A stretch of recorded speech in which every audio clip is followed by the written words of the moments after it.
emergency hoodwinked video. Yeah, I just had to do this. Because I said I was going to stop, but then I had this scary dream, and I just had to, for some odd reason. This is only based on a dream, this is only a fan fiction, it's not real, but yeah. Let's begin.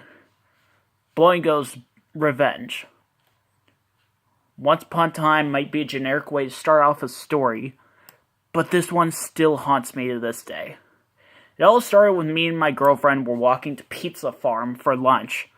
We saw a local playground opening ceremony, with very few people attending. Some of them strangely including Peanut Butter Gamer, Phil Vischer, and Mike Naraki. Don't ask, it's part of my dream. We decided to visit since we used to love being kids and playing at the playground. We saw that the owner of the playground was a little bunny who me and Robin thought looked familiar, but we couldn't figure out who it was. We played at the playground for a little while, but noticed a few strange things. First, we noticed that one tiny porta potty that was almost small enough for that bunny. But you could actually fit in it, however. The bunny said it was out of order, however. Second, there was a giant security guard who also looked a little familiar. There were other things that were odd that are not too major to talk about. We then went to Pizza Farm while all the children stayed at the playground.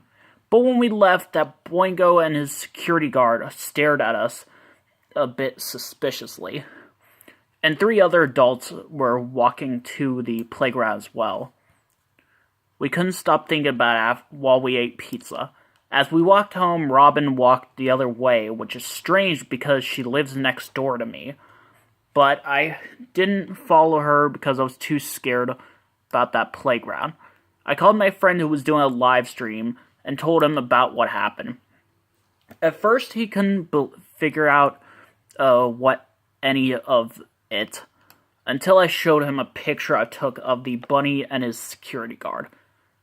He told me that bunny is a criminal known as the Goody Bandit, who was arrested in 2005 for trying to blow up all the goodie shops to make his own. He was last seen in 2011 in the London Bridge Asylum, and shortly after that, he escaped, and no one has ever heard from him since. He was one of the HEA's most wanted. His security guard was one of his henchmen. Hold on. I honestly freaked out and asked Pugsy what I should do, but suddenly he hung up. I tried going to Splashface channel to find his live stream, but right as I clicked on it, the screen said it was deleted. I noticed in the news also a little while ago that Lisa Vischer said her husband Phil had not been seen in a week. Plus, I found out that Peanut Butter Gamer hasn't posted on anything on social media for a month. I tried calling Robin, but she did not answer. I called Pugsy, but when he answered, it was not him. It was a creepy voice saying, "I've got all your friends, and there's nothing you can do about it, 'cause you're next." He hung up. I knew for sure it was that damn bunny Boingo. I called the cops and told them what happened, but just as they told me they were on their way, the power and phone lines completely went out, before I could tell them the location of the playground. There's only one person, or bunny, I know who could have done this. I looked outside and saw the same henchmen from the playground surrounding my house. I totally started crying a little when this happened because of this. The police arrived, thankfully, but just as that happened, the henchmen escaped without them even noticing. The cops told me they got a call from a guy named Nicky Flippers. And he told me that some of his crew would be on their way to help me stop Boingo and his team, but for now I had to do this on my own. I went there and hid behind a bush. I saw Peanut Butter Gamer, Phil Vischer, and Mike Naraki, Robin, Pugsy, and some local children all kidnapped by that psychotic bunny. I was so frightened because Robin's usually a really tough girl who can kick people's butts harder than Sam from iCarly.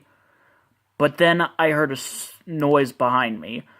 The security guard, whose name is Dolph, by the way, attacked me and caught me. I thought there was no hope for us. Until 2 helicopters from the Happily Ever After agency came. It was Mr. Flippers, who was a frog for some odd reason, and his crew. They were here to help save us. They untied us, and then we started attacking Boingo and his crew. Robin and I beat everyone up. Pugsy and the kids just watched as they were all frightened, and Phil, Mike, and Peanut Butter Gamer just ran away. And I kicked Boingo's butt and threw him into the police car. The henchmen were also caught and arrested. Boingo yelled, "You thought it was all over?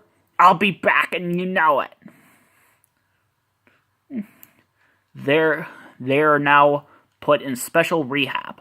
Mr. Flippers was fascinated by our deeds, that he wanted me, Robin, and even Pugsy to join the HEA. At first I wasn't so sure, but then Nikki said I would meet famous fairy tale people such as the Big Bad Wolf, who some people call Sheila, by the way, and I would also meet Mother Goose. So I accepted. And now me and my friends are here to help make all endings happy. Speaking of, the end. So, yeah. Now it's time to dislike this video, because I just made it related to Hoodwink 2. I mean, there's some references to Hoodwink 2, but it's mostly references to the first film. Just don't be so mean when, like, commenting your thoughts. Please, I just had to do this to get it out of my head. So yeah, goodbye.